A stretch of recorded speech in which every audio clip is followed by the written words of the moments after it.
자, 오늘 하나님 말씀 함께 나누겠습니다. 하나님의 아들이라는 제목으로 로마서 1장 2절 4절 함께 나누겠습니다.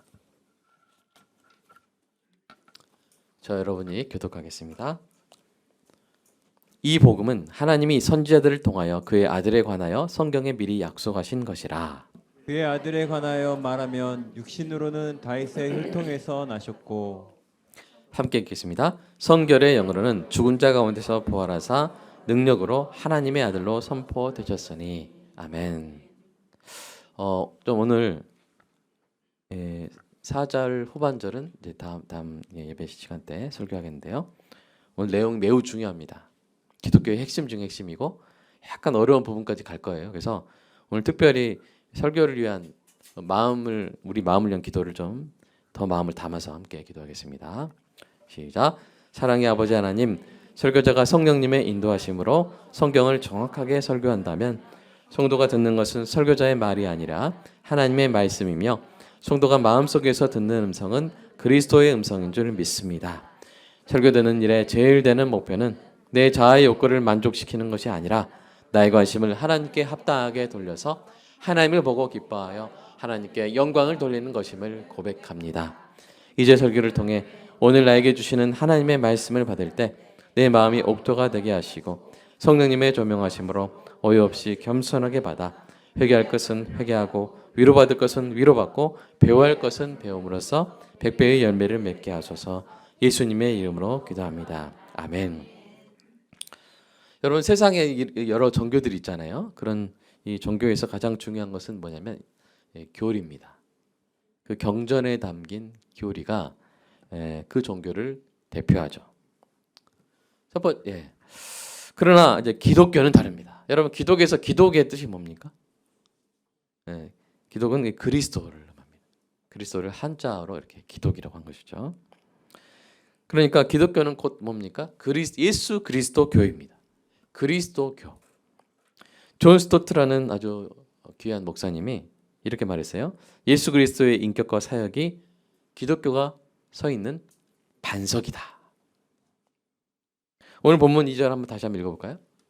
시작. 이 복음은 하나님이 선지자들을 통하여 그의 아들에 관하여 성경에 미리 약속하신 것이라. 우리 지난주에 하나님의 복음에 대해서 이제 나눴잖아요. 근데 이 복음, 하나님의 복음이 그 내용이 누구에 관한 거라고요? 그의 아들에 관한, 하나님의 아들에 관한 것입니다. 그러니까 기독교를 아는 것은 곧 예수 그리스도를 아는 것이고 예수 그리스도를 아는 것이 곧 하나님의 복음을 아는 것입니다.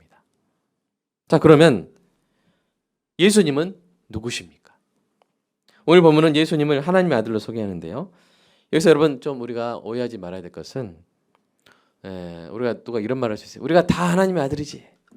우리가 피조물이니까. 우리 다 하나님의 딸들이지. 하나님 우리를 만드셨으니까. 우리가 생각할 수 있는데 그런 의미의 용어가 아닙니다.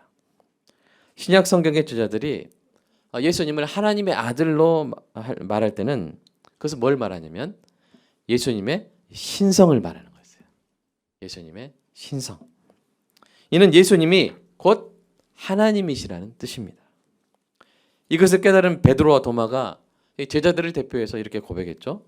한번 우리가 고백하는 것처럼 같이 읽어보겠습니다. 시작. 주는 그리스도시요 살아계신 하나님의 아들이시나이다. 아멘. 베드로의 고백입니다. 자, 도마의 고백입니다. 시작. 나의 주님이시요 나의 하나님이시니이다. 아멘. 네. 예수님이 하나님이심을 나타내는 말이 곧 하나님의 아들이라는 말입니다. 예수님도 명확히 스스로 말씀하셨어요.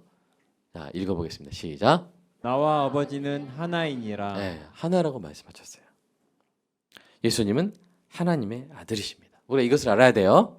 그런데 이것이 복음의 전부가 아닙니다. 복음은 예수 그리스도가 하나님의 아들이신 예수 그리스도가 사람이 되신 일에서 본격적으로 시작합니다.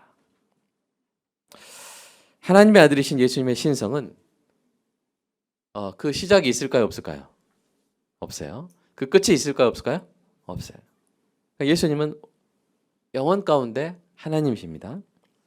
그 예수님이 이 역사의 특정 시점에 사람이 되셨어요. 영원히 하나님이신 예수님이 역사의 특정 시점에 여러분 AD, BC 나누는 기준 아시죠? Before Christ. 예.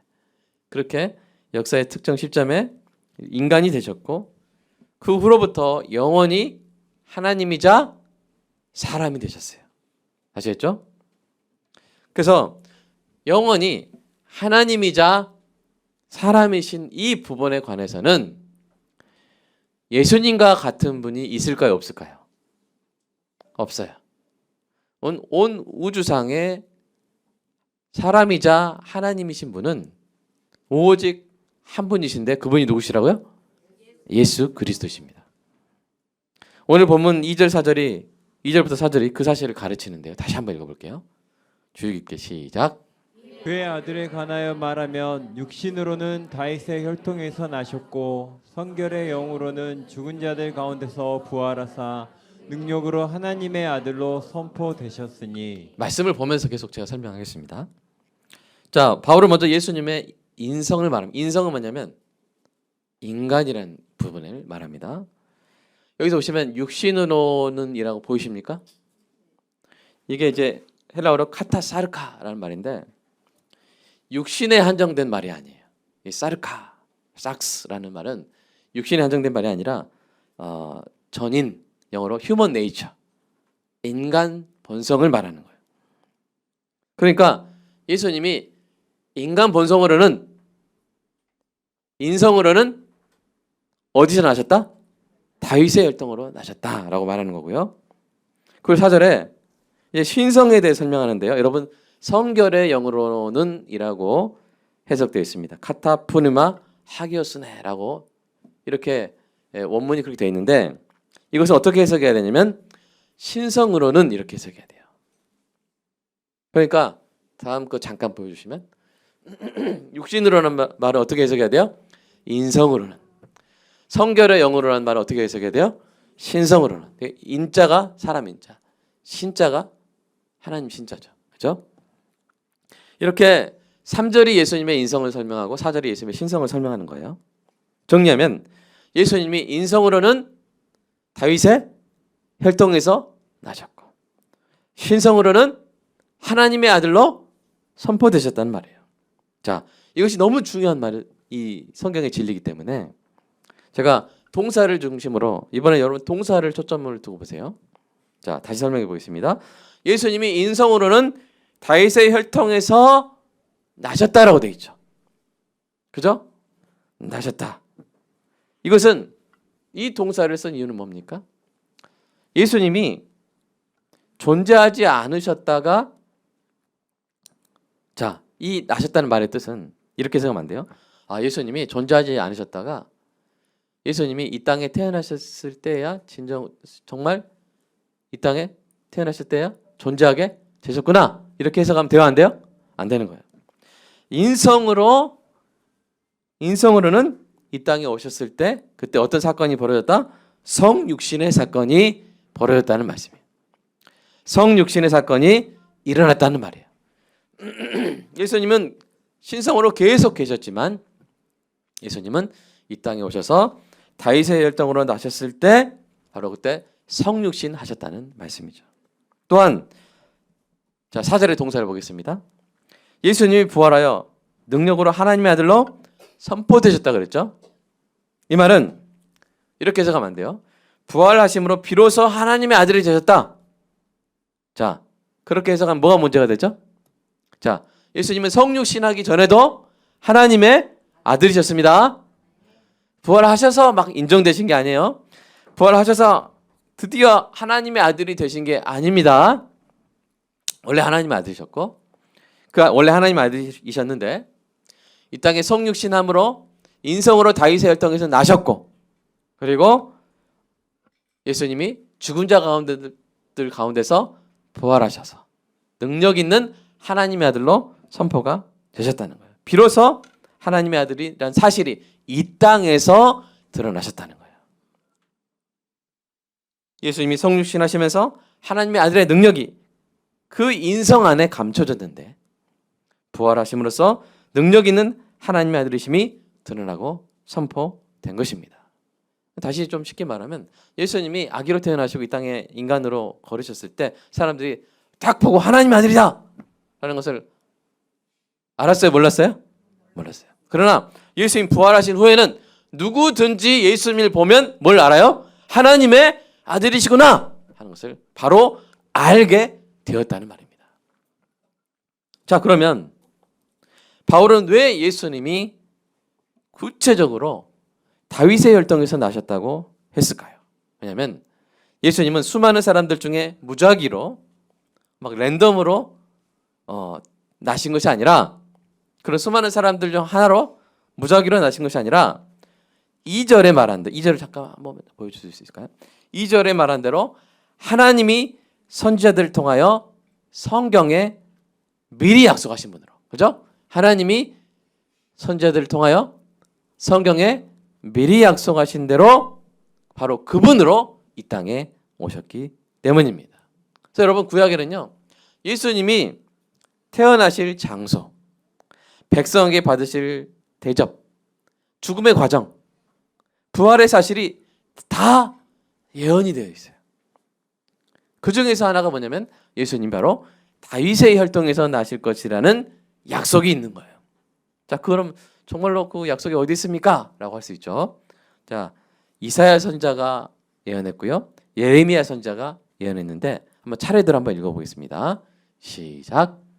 이새의 줄기에서 한 싹이 나며 그 뿌리에서 한 가지가 나서 결실할 것이요 여호와의 말씀이니라. 보라, 때가 이르리니 내가 다윗에게 한 의로운 가지를 일으킬 것이라. 그가 왕이 되어 지혜롭게 다스리며 세상에서 정의와 공의를 행할 것이며 그의 날에 유다는 구원을 받겠고 이스라엘은 평안히 살 것이며 그의 이름은 여호와 우리의 공이라 일컬음을 받으리라. 아멘. 자, 예수님이 다윗의 혈통에서 나실 것이 이미 예언되어 있죠. 자, 이렇게 나실 것이라고 예언하고 그대로 오지 않으셨다면 우리가 이분이 그분인지 모를 수 있어요. 네. 여러분, 옛날에 소개팅 할 때 이제 이렇게 남자 이렇게 기다리는데 뭐 입고 온다, 그런 사실 알아야 되잖아요, 그죠? 뭐 파란색 입고 온다, 이렇게 파란색 외투 입고 온다, 어떤 그런 먼저 알아야 되는 부분이, 알고 있는 부분이 있어야 그분이 그 소개팅하는 사람이 알죠, 그죠? 그런 것처럼 예수님이 다윗의 혈통에서 오신다라고 구약이 이미 약속한 것입니다. 그래서 여러분, 정말로 다윗의 혈통에서 예수님이 오셨는데 그 사실이 어디냐면요, 이 마태복음에 한번 나오고 누가복음에 족보로서 나옵니다. 우리가 혈통을 알 수 있는 가장 확실한 문서가 뭐예요? 네, 족보죠, 그렇죠? 그래서 신약 성경에는 이 마태복음 족보와 누가복음 족보가 나오는데 그 부분 한번 계속 읽어볼게요. 두 구절 시작. 야곱은 마리아의 남편 요셉이 낳았으니 마리아에게서 그리스도라 칭하는 예수가 나시니라. 자, 잠깐만요. 자, 이 마태복음 족보는 위에서 아래로 내려와서, 그죠? 아브라함부터 이렇게 딱 다윗 해가지고 예수님까지 딱 나와요. 그러니까 예수님이 다윗의 혈통이죠. 그다음에 누가복음 족보 보겠습니다. 시작. 예수께서 가르치심을 시작하실 때 30세쯤이 되시니라. 사람들이 아는 대로 요셉의 아들이니 요셉의 위는 헬리요. 자, 요셉의 아들이라겠지만 예수님이 요셉의 친아들 아니시죠? 예수님이 요셉의 친아들이라는 순간 그 이단이 돼버려요. 아주 손쉽게 이단이 될 수 있는 방법입니다. 자, 그러니까 예수님은 성령으로 마리아에게서 잉태하셨죠. 그러니까 예수님과 요셉의 관계는 양아버지와 양아들의 관계입니다. 그리고 예수님의 친모는 누구예요? 마리아고, 마리아의 친부가 누구냐면 헬리예요. 헬리. 예. 그러니까 이 헬리로부터 해가지고 이제 누가복음에는 하나님까지 올라갑니다. 그러니까 상향식 족보예요. 이 두 가지 족보가 있는 거예요. 자, 이 마태복음 족보와 누가복음 족보는 다윗의 혈통에서 예수님이 나셨음을 보여주는 공통점을 가지고 있지만 차이점도 있죠. 뭡니까? 자, 마태복음 족보는 예수님의 양아버지 요셉의 족보고요. 그러니까 여러분, 각 집에 족보가 몇 개 있어요? 하나만 있는 집 없죠? 양쪽이 다 있잖아요. 그래서 마태복음 족보는 아버지의 족보고, 누가복음 족보는 그럼 누구 족보겠어요? 어머니의 족보겠죠. 친어머니의 족보겠죠. 자, 이거 어떻게 된 것이냐면요, 이제 다윗이 중요하잖아요. 다윗에게서 갈라지는데, 다윗에게 여러 아들이 있었지만 다윗의 왕위를 물려받은 왕은 누구죠? 솔로몬. 그래서 별일이 없었다면 다윗 솔로몬 혈통에서 예수 그리스도가 나셨을 법해요. 제가 이때 말한 그것은 어떤 그 양 아버지 양 아들의 관계가 아니라 직접 나신 것을 말하죠. 혈통적으로 출산을 말하는 거죠. 그러나 예레미야 선지자가 솔로몬 혈통의 마지막 왕인 여호야긴에게 이런 저주를 합니다. 제가 잠깐 그냥 가볍게 읽어드릴게요. 예레미야서 22장 30절. 이 사람이 여러분 눈을 보세요. 이 사람이 자식이 없겠고 그의 평생 동안 형통하지 못할 자라 기록하라. 이는 그의 자손 중 형통하여 다윗의 왕위에 앉아 유다를 다스릴 사람이 다시는 없을 것입니다. 이렇게 돼 있어요. 그러니까 이 여호야긴이 솔로몬에서 내려온 사람입니다. 왕이에요. 근데 다윗, 솔로몬, 여호야긴 이렇게 돼 있는데 이 여호야긴의 자손 중에는 다윗의 왕위를 앉아서 유다를 다스릴 사람이 다시 없을 것이다라는 저주를 예레미야 선지자가 해요. 하나님이 하신 거죠. 자, 그렇다면 좀 문제가 생기죠. 자, 이 다윗 그다음에 솔로몬, 여호야긴의 혈통에서는 왕이 날 수가 없어요. 원래 그런 저주를 받았어요. 그런데 다윗에게는 또 다른 아들이 있었습니다. 자, 이 아들은 나단이에요. 아까 그 왕이 된 아들이 누구였어요? 솔로몬. 그다음에 또 다른 아들이 있었는데 나단이에요. 솔로몬이 왕이 됐으니까 나단은 왕이 됐을까 안 됐을까요? 왕이 안 됐겠죠. 자, 근데 만약에 하나님이 솔로몬에게 왕위를 주시지 않았다면 그가 왕이 됐을 거예요. 그래서 이 다윗 나단의 혈통을 따라서 왕이 된 사람은 없었지만 바로 그 족보가 어디로 이어졌냐면 예수님의 누가복음 족보로 이어지는 거예요. 그러니까 어머니 족보로 이어지는 거예요. 그래서 다윗, 나단, 헬리, 마리아, 그리고 마리아가 예수님을 낳죠. 자, 이렇게 두 족보가 어떻게 된지 아시겠죠? 자, 이 두 족보 모두 문제가 있었어요. 그죠? 자, 다윗, 솔로몬, 여호야긴의 혈통에서는 어떤 문제가 있었어요? 또 더 이상 왕이 날 수 없다라는 저주를 받은 그 문제가 있었죠. 그다음에 다윗, 나단 혈통에서는 왕이 난 적이 없어요. 이쪽이 마태복음입니다. 왕이 날 수 없다는 저주를 받았고 이쪽에서는 왕이 난 적이 없어요. 근데 하나님이 이 문제를 놀랍게 해결하십니다. 예수님이 다윗, 나단의 혈통인 헬리의 딸 마리아에게 태어나시면서 동시에 어떤 일이 일어납니까? 다윗, 솔로몬, 여호야긴의 혈통인 요셉의 뭐가 되세요? 양아들이 되심으로써 저주를 풀어보시는 거예요. 어떤 저주를 풀어버리셔요? 다윗, 솔로몬, 여호야긴 후로 왕이 없을 것이라는 그 저주를 예수님이 풀어버리세요. 하나님의 아들이 오셨으니까 그 저주가 풀리는 거죠. 그 결과 어떤 일이 일어나냐면요. 첫 번째는 우리는 정말 예수님이 다윗의 혈통 맞으시구나 라는 것을 알 수 있고요. 두 번째는 예수님이 이 양아들로 요셉의 맏아들이 되셨잖아요. 근데 요셉과 마리아 사이에 그 다음에 동생들이 나거든요. 그 동생들이 사실은 하나님의 백성들을 상징합니다. 그러니까 그 동생들은 원래는 왕이 될 수 있는 애들이었어요. 그렇지 못하는 저주를 받았어요? 그렇지 왕이 될 수 없었던 사람들, 아들들이었어요. 근데 예수님이 그 가문에, 요셉의 가문에, 여호야긴 요셉 그 가문에 맏아들이 되셔서 왕이 되심으로 어떤 일이 일어나냐면 저주가 풀리고 요셉의 자녀들도 다 뭐가 될 수 있게 된 거예요? 왕이 될 수 있게 됐고 실제로 왕이 됐어요. 그럼 어느 나라 왕이 됐나요? 여러분 천국에 가면 아시게 될 겁니다. 예수님이 저와 여러분도 왕이 되게 하셨습니다. 그럼 우리 나라 어디 있나요? 여러분 천국 가면 아실 거예요. 거기서 우리를 예수 그리스도의 보좌에 함께 앉아서 왕 노릇하게 하실 것이라고 분명히 약속을 하셨습니다. 이 놀라운 일을 이루신 거예요. 자, 근데 여러분 중에 아마 이게 이해가 안 되시는 분이 있을 수 있어요. 그죠? 근데 이것은 매우 어려운 부분이기 때문에 제가 다음에 또 기회가 오면 설명하겠습니다. 중요한 것은 뭐냐면 예수님의 양쪽으로 혈통이 다 누구의 혈통이었던가요? 다윗의 혈통이었다는 거예요. 자, 그렇다면 왜 예수님이 사람이 되셨을까요?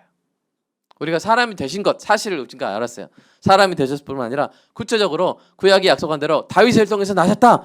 여기까지 다 확인했어요. 근데 왜라는 질문을 아직 못했죠. 자, 왜 예수님이 사람이 되셨을까요?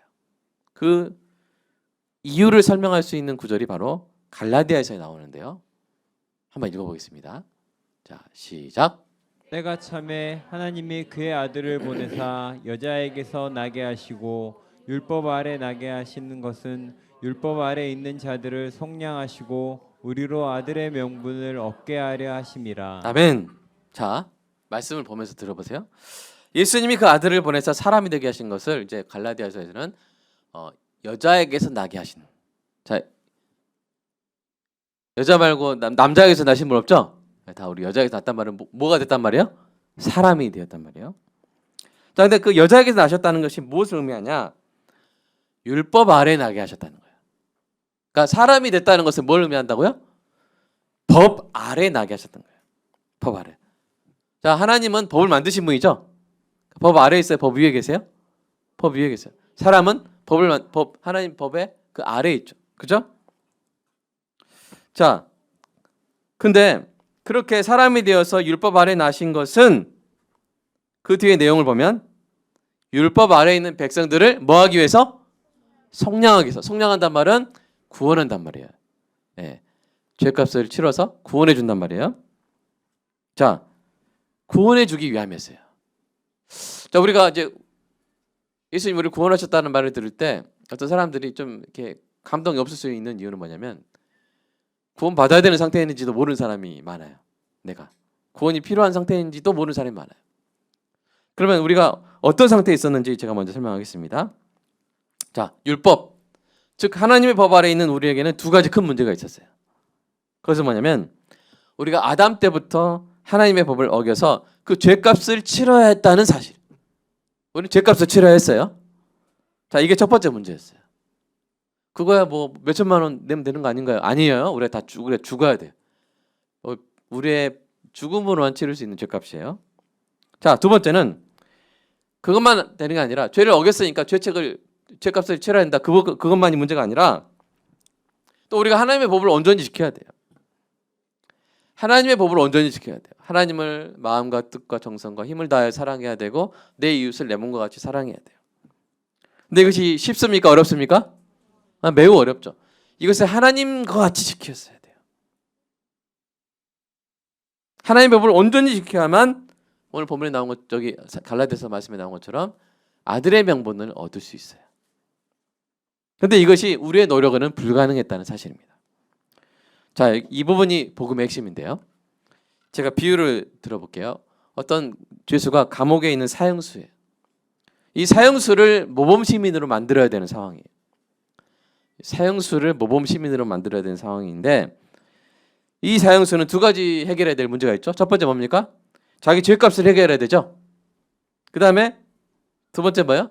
모범 시민으로서 인정받을 만큼 법과 도덕을 완벽하게 잘 지켜야 돼요. 죄값을 해결하는 것만으로 바로 모범 시민이 돼야 안 돼요? 안 돼요. 정말 훌륭하게 살아야 돼요. 그러나 정작 사형수에게는 그럴 마음도 그럴 능력도 없어요.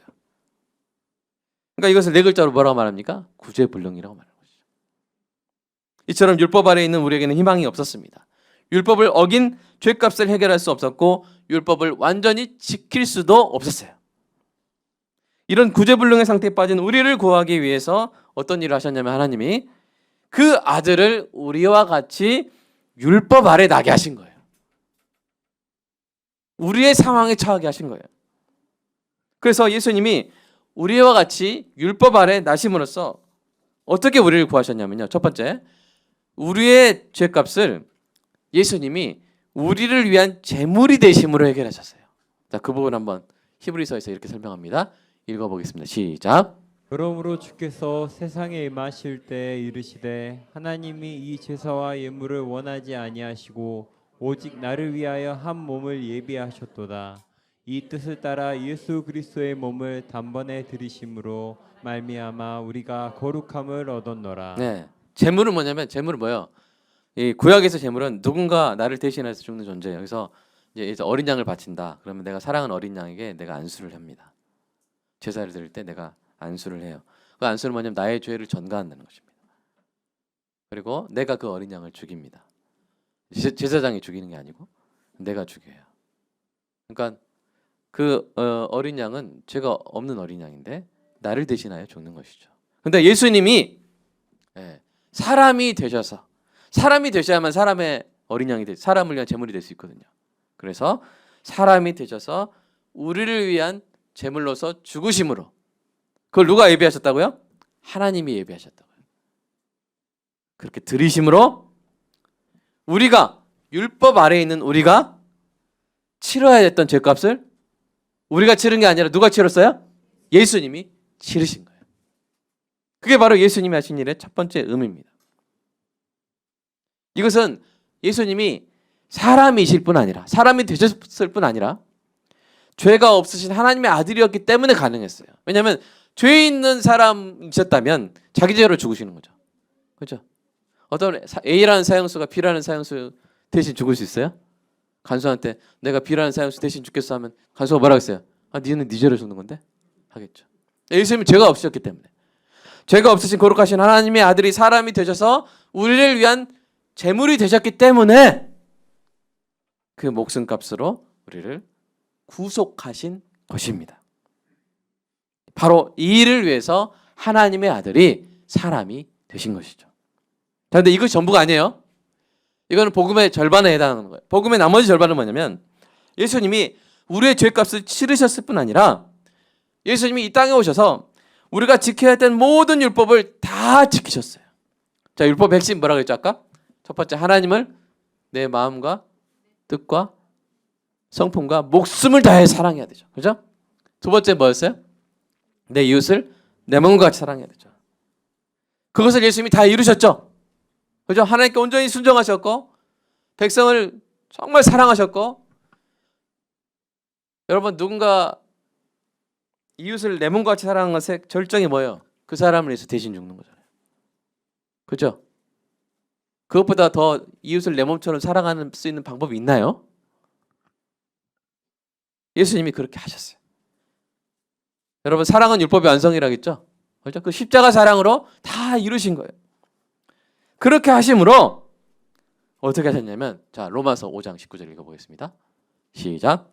한 사람이 순종하지 아니함으로 많은 사람이 죄인 된 것 같이 한 사람이 순종하심으로 많은 사람이 의인이 되리라. 네, 그러니까 여러분 이게 대표 이론이에요. 성경에 말하는 대표 이론인데 아담이 우리 대표로 죄를 지었잖아요. 그래서 우리가 힘들어졌잖아요. 많이 힘들어졌잖아요. 그죠? 근데 복음이 뭐냐면 이제 한 사람이 순종하심으로 이 많은 사람은 하나님 백성을 말하는데 예수님 믿은 사람 말이에요. 그 사람들이 뭐가 됐어요? 뭐가 돼요? 의인이 된다는 말이에요.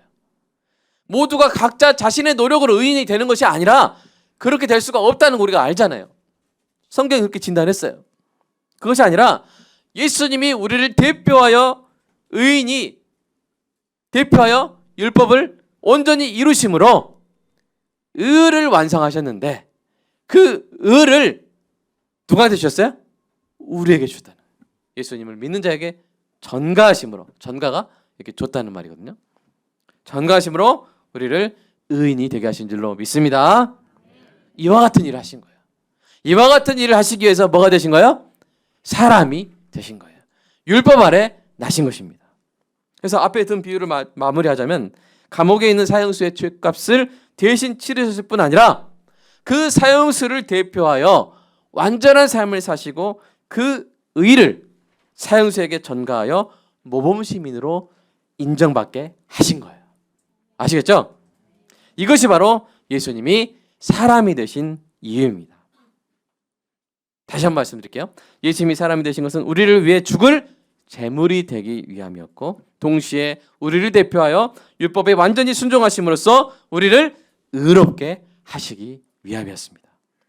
이것이 복음의 핵심 중에 핵심입니다. 이것을 반드시 기억하시기 바랍니다. 제가 왜 이렇게 강조하냐면 많이 훼손되고 있어요. 이 복음이. 제가 말한 그 두 번째 부분 예수님이 온전한 의를 이루셔서 우리에게 의를 전가하신다. 이 부분이 요새 많이 공격받고 있어요. 때마다 모든 이단들이 바로 이 부분에서 어떤 이단은 예수님이 인간이셨다 이렇게 말해요. 하나님이 아니셨다 이렇게 말해요. 어떤 이단은 예수님이 사람이 아니셨다. 그냥 사람인 것처럼 했다. 이런 이단도 있어요. 다 여기서 나와요.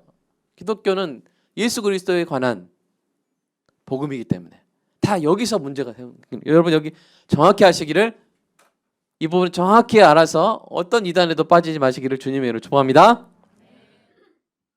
자, 그래서 여러분 우리는 참 어떤 면에 있어서 행복한 사람인데 뭐냐면 우리가 사랑받는 사람이라는 증거가 영원히 있어요. 우리가 사랑받는 사람이라는 증거가 영원히 있어요. 근데 어떻게 있냐면 바로 예수님의 존재 자체가 그거예요. 예수님의 존재 양식 자체가 우리가 놀라운 사랑을 받은 사람이라는 증거예요. 자, 여러분 아까 제가 말씀드렸죠. 다시 한번 물어볼게요. 자, 예수님이 지금 사람이십니까?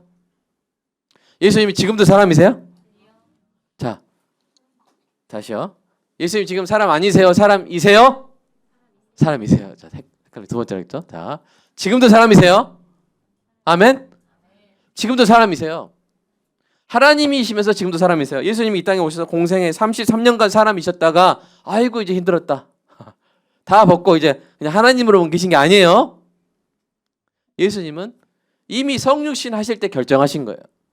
뭘 결정하신 거예요? 내가 내 사랑하는 박연희 성도와 내가 영원히 함께 하기 위해서 나는 이 순간부터 영원히 사람이 되겠다라고 결정하신 거예요.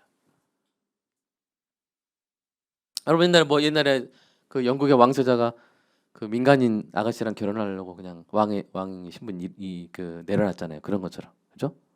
우리와 함께 하시기 위해서. 여러분 천국 가시면요, 예수님 사랑해요라고 달려가는데 막 마치 그 무슨 그 고스트처럼 막 통과되고, 예수 손 잡고 싶은데 막 안 잡혀지고 그런 일 없습니다. 여러분이 안길 수 있어요. 예수님 그 손으로 여러분 눈에서 눈물 닦아주실 것입니다. 왜요? 지금도 사람이고 영원히 사람이시기 때문에. 그러니까 제가 아까 처음에 그랬잖아요. 이렇게 존재하시는 분이 있다 없다?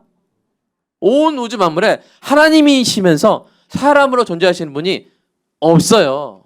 유일하게 예수님만 그렇게 되신 거예요. 근데 그렇게 된 이유가 뭐라고요? 나를 구하기 위해서. 그리고 나와 영원히 함께 하시기 위해서. 이거는 돌릴 수 있는 게 아니에요. 모르겠어요. 전능하시니까 어떻게 하실지 모르겠지만, 그러나 전능하신 분도 본인이 결정하신 거니까 내가 향주를 구하기 위해서, 율법 아래에 있는 향주를 구하기 위해서 내가 율법 아래인 사람으로 나겠다. 그리고 영원히 함께 향주와 함께 하기 위해서 내가 영원히 하나님이자 사람으로 내가 있을 것이다 라고 결정하신 거예요.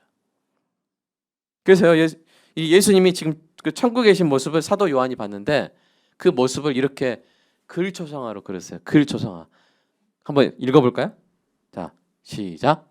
촛대 사이에 인자 같은 이가 발에 끌리는 옷을 입고 가슴에 금띠를 띠고 그의 머리와 털의 희기가 흰 양털 같고 눈 같으며 그의 눈은 불꽃 같고 그의 발은 풀무불에 단련한 빛난 주석 같고 그의 음성은 많은 물소리와 같으며 그의 오른손에 7별이 있고 그의 입에서 좌우에 날선 검이 나오고 그의 얼굴은 해가 힘있게 비치는 것 같더라. 아멘. 이거 그러니까 그 그림 우편 같은 거예요. 사진 우편. 캐나다 아주 아름다운 뭐 로키 산맥의 그 사진 우편이 오면 보면서 너무 좋아하잖아요. 야, 멋있다. 근데요, 우리 천국 가면 이 주님을, 이 아름다우신 주님을 직접 보게 될 것입니다. 우리 주님의 손을 잡을 수 있게 될 것입니다. 왜요? 사람이 되셨기 때문에. 사람이 되신 이유가 뭐라고요? 우리를 구하시고 우리가 영원히 함께 하시기 위해서. 이 유일무이한 존재 방식이, 존재 양식이 바로 우리를 향한 위대한 사랑의 증거예요. 위대한 사랑의 증거예요. 여러분 사실 우리가 내가 사랑받고 있는 존재입니다라는 그 증거를 사실 가장 크게 볼 수 있는 건 뭐냐면, 우리 자녀의 입장에서 볼 수 있는 건 뭡니까? 우리 부모님이잖아요. 그렇죠? 우리 부모님의 모습 볼 때, 부모로서, 그렇죠? 힘들고 어려운 일 많았을 텐데 우리 부모의 자리를 지켜주시는 그 모습을 볼 때, 나를 사랑하시는구나, 그러니까 느끼잖아요. 그죠? 근데 그것과도 비교할 수 없을 만큼 놀라운 사랑, 아예 존재 양식 자체를 우리를 향한 사랑으로 인해 결정하시고 행하신 것이죠. 여러분 한번 생각해 보십시오. 예수님이 이 땅에 계셨을 때를 생각해 보세요. 예수님이 사람이 되신 일을 가만히 생각해 보면 정말로 놀랍습니다. 전능하신 분이 인간만큼 무력해졌어요.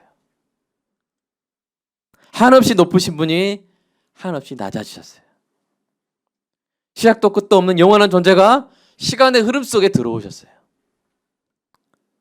자유로우신 영이 육체의 한계를 짊어지셨어요. 얼마나 답답하셨을지 모르겠어요. 여러분 하루만 개미로 살아보세요. 얼마나 힘들겠어요. 하나님과 동등하신 분이 종의 모양으로 오셨어요. 가장 귀하신 왕이 금면류관 쓰셔도 되실 그 왕이 가시면류관을 쓰셨어요. 우리가 써야 될 가시면류관. 누구보다 의로우신 그분이 누구보다 저주스러운 십자가 형벌을 받으셨습니다. 그렇게 해서 가장 처절한 죽음을 당하신 분이 자기 백성을 위하여 가장 철저한 승리를 얻으셨죠. 여러분 이 모든 일이 참으로 놀랍고 위대합니다. 그런데요, 이 모든 일보다 더 놀랍고 가슴 벅찬 사실이 있습니다. 그것은 뭡니까? 이 놀라운 일을 바로 나를 위해서 하셨다는 것이죠. 나를 위해서. 나를 위해 사람이 되셨고요. 나를 위해 연약한 아기로 태어나셨고 더러운 구유에 누이셨습니다. 나를 위해 아버지를 일찍 여인 소년 가장의 삶을 견디셨고 나를 위해 하나님의 딸을 기다리며 일용직 노동자로 청년의 시절을 보내셨어요. 나를 위해 사람들로부터 배척과 배신을 당하면서 끝까지 견디셨고 나를 위해 율법의 모든 요구를 나를 대표하여 다 이루셨습니다.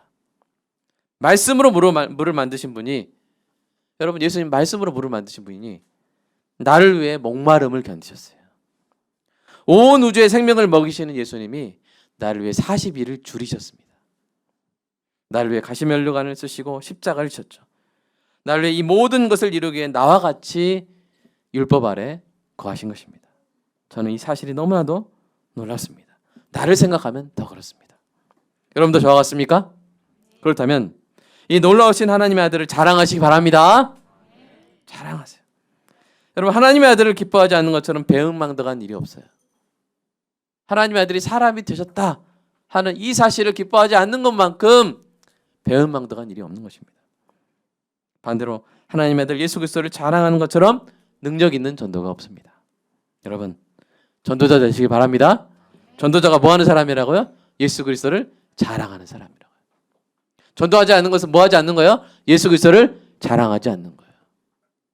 이 놀라운 일을 행하신, 그리고 지금도 나를 위해서 사람이 되신 것을, 나와 함께 하기 위해서 영원히 사람이 되신, 하나님이자 사람이 되신 그 예수 그리스도를 우리가 무시하는 거예요. 그 사랑을 외면하는 거예요. 전도자 되시기 바랍니다. 예수 그리스도를 자랑하는 사람이 되시기 바랍니다. 이것이 우리를 위해 영원히 사람이 되신 하나님의 아들 예수 그리스도께 합당한 저 여러분의 모습인 줄로 믿습니다. 이 시간 함께 기도하겠습니다. 우리가 복음을 꼭 지켜야 하는 것은, 올바른 복음을 지켜야 하는 것은요, 복음을 지키지 않으면 예수님이 나에게 어떤 은혜를 베푸셨는지 그 놀라운 은혜들이 가려지고 왜곡되고 삭제되어 버리기 때문입니다.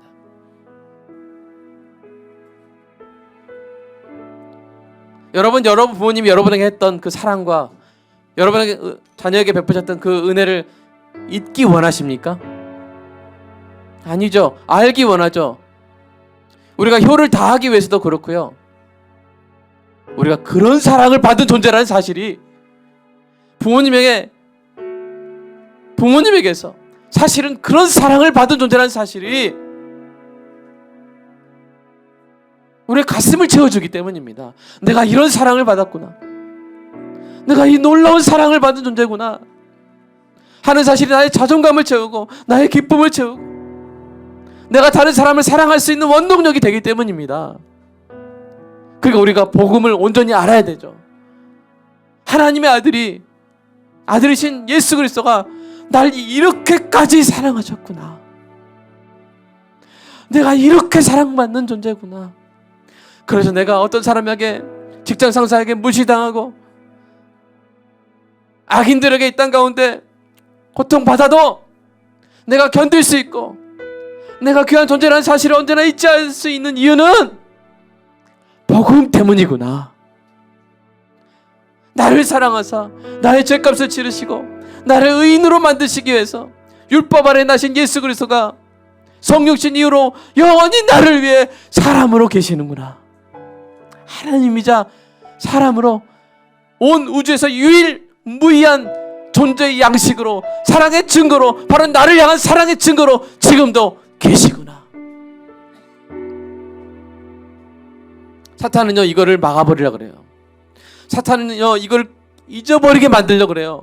사탄은 복음을 제한하고 축소하고 작게 만들어서 여러분의 자존심을 공격하려고 그래요. 여러분이 이 땅의 악인들의 공격에 넘어져서 쓰러지게 만들려고 그래요. 사랑하는 여러분, 오늘 이 시간 벗어나시기 바랍니다. 온전히 복음을 아는 것이야말로 인간의 자존감을 완전히 회복시키는 놀라운 능력인 줄로 믿습니다. 온전한 복음을 아시기 바랍니다. 오늘 이 시간, 오늘 들은 이 온전한 복음을 온전히 알아. 내가 얼마나 귀한 존재인지, 그래서 내가 얼마나 이 사랑에 감격하여 이 땅 가운데 놀라운 사랑을 베풀 수 있는 존재인지 영원히 잊지 않게 해달라고 이 시간 함께 기도하겠습니다. 주님, 온전한 복음이야말로 사람을 온전히 회복시키는 줄로 믿습니다. 예수님의 존재 양식, 예수님이 하신 일, 예수님이 하신 말씀도 놀랍지만 그저 말없이 계셔도 그 모습만으로도 우리는 예수님이 우리를 얼마나 사랑하셨는지 영원히 알게 될 줄로 믿습니다. 주여, 성경이 증언하는 바 예수님이 하나님이자 사람이시다는 이 사실 안에 우리가 다 감당할 수 없는 놀라운 사랑, 놀라운 그 은혜를 언제나 어떤 순간에도, 어떤 상황에도, 어떤 궁핍에도, 어떤 환난에도, 어떤 오해받는 상황에서도, 어떤 모욕을 받아도, 어떤 핍박을 당해도, 어떤 재난을 당해도, 어떤 재앙을 받아도, 하나님 어떤 실패 가운데 있어도, 어떤 낙심 가운데 있다 할지라도 예수 그리스도 하나님의 아들이 나를 위해 사람이 되셨고 영원히 사람이시다는 사실로 인하여 우리는 일어날 수 있는 줄로 믿습니다. 단지 일어날 뿐이 아니라 하나님을 내 몸과 마음을 향해 다 사랑할 수 있고 내 이웃을 내 몸과 같이 살아갈 수 있는 놀라운 능력이 되는 줄로 믿습니다. 하나님, 사랑하는 우리 성도들이 이번 한 주간 어떤 대접을 받았습니까? 돈 때문에, 고용관계 때문에, 가족을 먹여 살리기 위하여 사랑하는 우리 성도들이 이번 한 주 직장 상사에게, 사장님에게, 선배에게 어떤 대접을 받았습니까? 혹시 마음이 상하는 말을 들었습니까? 모함을 받았습니까? 상처받는 말을 들었습니까? 자존심을 죽이는 말을 들었습니까? 아니면 가족에게서 함부로 하는 말을 들었습니까? 그래서 마음이 상했습니까? 낙심되었습니까? 주여, 그 어떤 상담보다 오직 온전한 복음이 오늘 이 시간 성령의 능력으로 사랑하는 우리 성도의 모든 마음을 온전히 회복시킬 지어다. 세상에 표현할 수 없고 세상에 보여줄 적도 없는 사랑을 하나님의 아들 예수 그리스도가 나를 위하여 사람이 되셨다는 이 놀라운 복음 안에서 이 복음을 받아들일 때 사랑하는 우리 자녀들이 성적 때문에 무너지지 아니하게 하시고 사랑하는 우리 자녀들이 인정받지 못하는 것 때문에 무너지지 않게 하여 주시옵소서. 우리를 향한 사랑 때문에 영원히 자신의 존재 양식을 선택하신 하나님이자 사람이신 하나님의 아들 예수 그리스도의 그 사랑의 열매인 줄로 믿습니다. 그 사랑을 받은 귀한 사람입니다. 하나님, 우리 사랑하는 성도들이 이것을 잊지 말게 하여 주시옵소서. 이 복음이 훼손당하지 않게 하여 주시옵소서. 우리 빛골 광역교회는 이 복음을 끝까지 지키게 하여 주시옵소서. 이 복음을 훼손하는 모든 사탄의 괴계는 다 사라질지어다. 주님, 사랑하는 양들을 붙잡아 주시옵소서. 온전한 이 사랑으로, 온전한 이 복음으로 사랑하는 성도들 그 어떤 상황 가운데서도 지켜 보호하여 주시옵소서. 주여,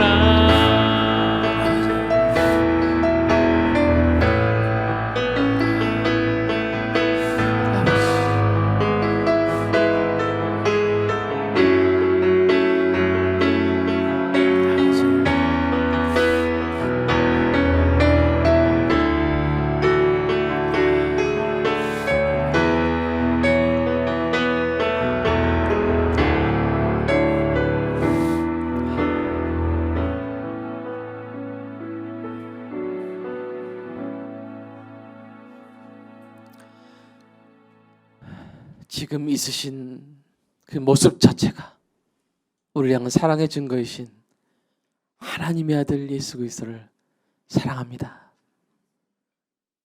자랑합니다.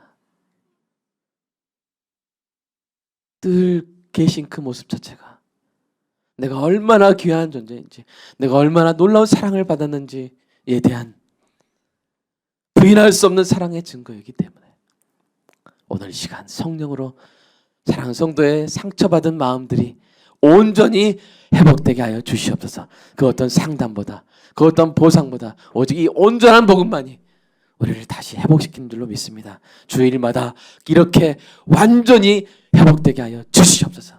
우리 마음 안에 있는 사랑뿐 아니라 부부 간의 사랑, 부모와 자녀 간에 있는 사랑. 왜냐하면 바로 그 사람이 예수 그리스도의 그 사랑을 받은 존재이며 예수님의 존재 양식이 바로 이 사람이 그토록 귀한 존재라는 증거란 사실로 인하여 샘솟듯 우리의 사랑이 솟아나게 하여 주시옵소서.